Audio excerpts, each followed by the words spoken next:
বিসমিল্লাহির রহমানির রহিম। আসসালামু আলাইকুম। এটা হলো লাউ দিয়ে চিংড়ি বড়ার তরকারি। আর লাউ দিয়ে চিংড়ি বড়ার তরকারি কীভাবে রান্না করলাম আপনাদের সাথে শেয়ার করব। আপনারা আমার ফুল ভিডিওটা দেখতে থাকুন না টেনে। আর এরকম সুস্বাদু রান্না করে খান। দেখেন লাউ গলে একদম মোমের মতো হয়ে গেছে, একদম কচি লাউ।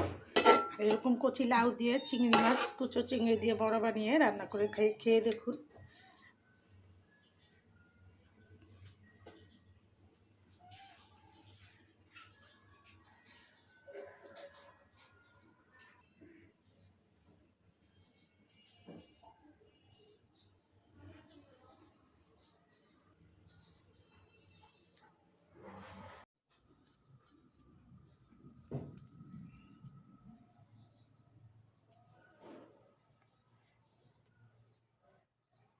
বিসমিল্লাহির রহমানির রহিম। আসসালামু আলাইকুম।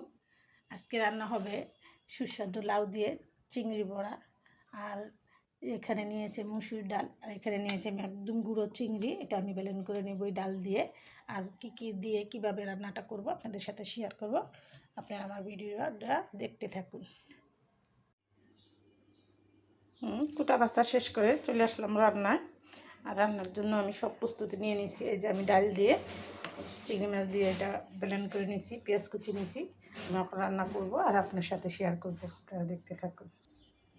বড়াটা বানানোর জন্য আমি পরিমাণ মতো লবণ দিয়ে দিলাম।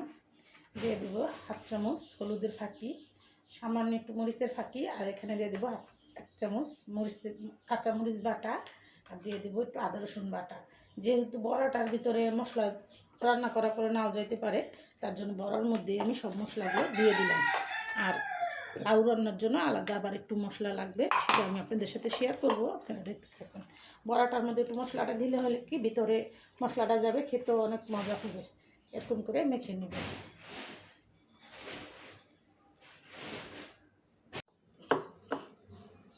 এক করে আমি বড়াগুলো এখানে দিয়ে দিব। অল্প তেল দিয়ে বড়াগুলো ভাজতে হবে।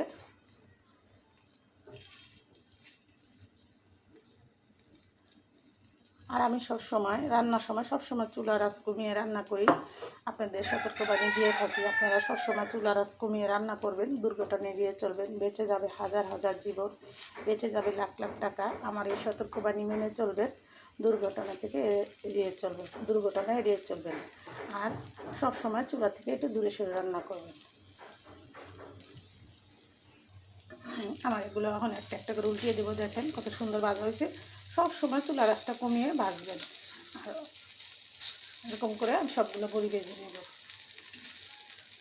যে ডালের বড়া যেটা বলে মাসকলাই দিয়ে গ্রাম দেশে বানায়, ওরকমই রান্নাটা হবে।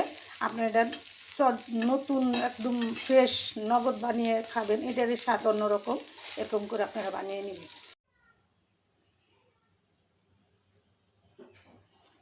এখন সবগুলো বড় হয়ে গেছে, নামিয়ে নিব। আর এই চিংড়ি বড়াতে আমি যে তেলটুকু দিছি, আমি আর একটু সামান্য তেল দিয়ে আমি লাউ তরকারিটা রান্না করব। দেখেন আমি একদম সামান্য একটু তেল দিছি। বড়াটা বাজাতে যতটুকু তেল দিছি, আর এই লাউ তরকারিতে অল্প একটু তেল দিলাম। আমি সবসময় তেল কম দিয়ে রান্না করি আর আপনাদের সাথে শেয়ার করি। আপনারা সবাই তেলটা একটু কম খাওয়ার চেষ্টা করবেন। তেল কম দিয়ে রান্না করলে অনেক ভালো স্বাস্থ্যের জন্য। পেঁয়াজটা বেরেস্তা হওয়ার জন্য আমি লবণ দিয়ে দিলাম পেঁয়াজের মধ্যে। পেঁয়াজটা তাড়াতাড়ি বেরেস্তা হয়ে যাবে। আর এই ফাঁকে আমি মশলাগুলো আমি এক সাইড করে নিয়ে নিব। এখানে হাফ চামচ আদা রসুন বাটা, হাফ চামচ কাঁচামরিচ বাটা, হাফ চামচ হলুদের ফাঁকি, আর দিয়ে দেবো সামান্য একটু মরিচের ফাঁকি। এখানে আমার মশলা উপকরণগুলো নিয়ে নিলাম। আমার রান্নাঘরের জায়গা কম, এই মশলাটা আমি একটু পানি দিয়ে গুলিয়ে নিলাম। এদিকে আমার পেঁয়াজটাও বেরেস্তা করা হয়ে গেল, মশলাটা দিয়ে দিলাম। একদম সহজভাবে রান্নাটা করা যায়। আপনারা একটু বুদ্ধি খাটিয়ে মাথাটা ঠান্ডা করে গুছিয়ে নেবেন, রান্না করতে বেশি সময় লাগবে না।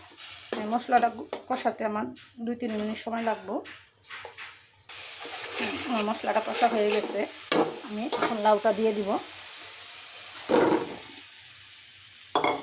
একদম এক কথায় বলা যায় সাদা মাটা তরকারি। লাউ তরকারিতে অত মশলা দেওয়া লাগে না।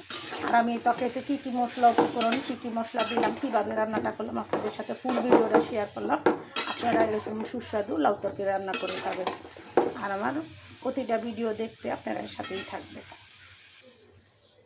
ঢেকে দিলাম। লাউটা কষা হয়ে গেছে, আমি লাউটাতে একটু ঝোল দিয়ে দিব।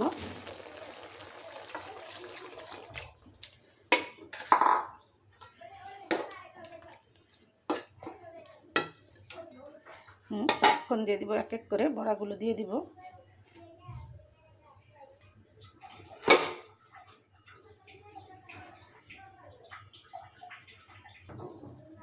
এই লাউ তরকারিটা আপনারা ভাত দিয়েও খেতে পারেন, রুটি দিয়েও খেতে পারেন, শুধুও খেতে পারেন। যাদের সবজি খাওয়ার দরকার বেশি বেশি তারা এরকম করে লাউ তরকারি রান্না করে খাবেন। শীতের দিনে সবজি মানেই খাওয়া দাওয়া, অনেক মজা করে খায় মানুষ, আমরাও খাই। আপনারাও এরকম করে সুস্বাদু একদম গুঁড়া চিংড়ি মাছ দিয়ে বড়া বানালাম। এটা একটু সামান্য ডাল দিয়ে বুদ্ধি খাটিয়ে রান্না করলে সব কিছুই খুব সুন্দর হয়, আর খেতেও খুব সুস্বাদু লাগে। আমাদের মা চাচিরা তো এরকমই বুদ্ধি খাটিয়ে রান্না করতো আর মজার খাবার তৈরি করতো। কিন্তু যারা গ্রামে আছেন তারা অবশ্যই জানেন, ঢাকা শহর আসলে হয়তো সেই খাবারের কথাগুলো মনে পড়ে যায়। হ্যাঁ, এটা আমি অন ডেকে আরও 5 মিনিটের মতো রান্না করব, ফিরে আসবো 5 মিনিট পর। ফিরে আসলাম 5 মিনিট পর। আমার রান্নাটা প্রায় হয়ে গেছে, দেখেন কত সুন্দর হয়েছে। আমি এখন ধনেপাতা দিয়ে 2 মিনিট রান্না করব। স্বাদ মতো ধনেপাতা দিব, আর যারা ধনেপাতা পছন্দ না করেন একটু জিরা ফাঁকি দিলে হয়ে যাবে সুস্বাদু লাউ দিয়ে চিংড়ি বড়া।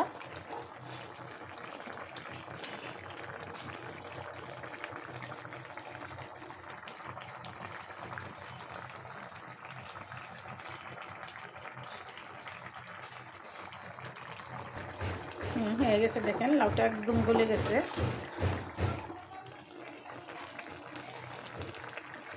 দেখতে যেমন সুন্দর হয়েছে, খেতেও খুব সুস্বাদু, একদম খাঁটি বাঙালির রান্না। যারা আগের দিনের মানুষ তারা এরকমভাবেই রান্নাটা করতো, আমিও সেটাই আপনাদের সাথে শেয়ার করলাম। আপনারা আমার ফুল ভিডিওটা দেখবেন, না টেনে আর একটু সুস্বাদু রান্না করে খাবেন। ভিডিওটা আর বড় না করে রেখে দিলাম। আসসালামু আলাইকুম।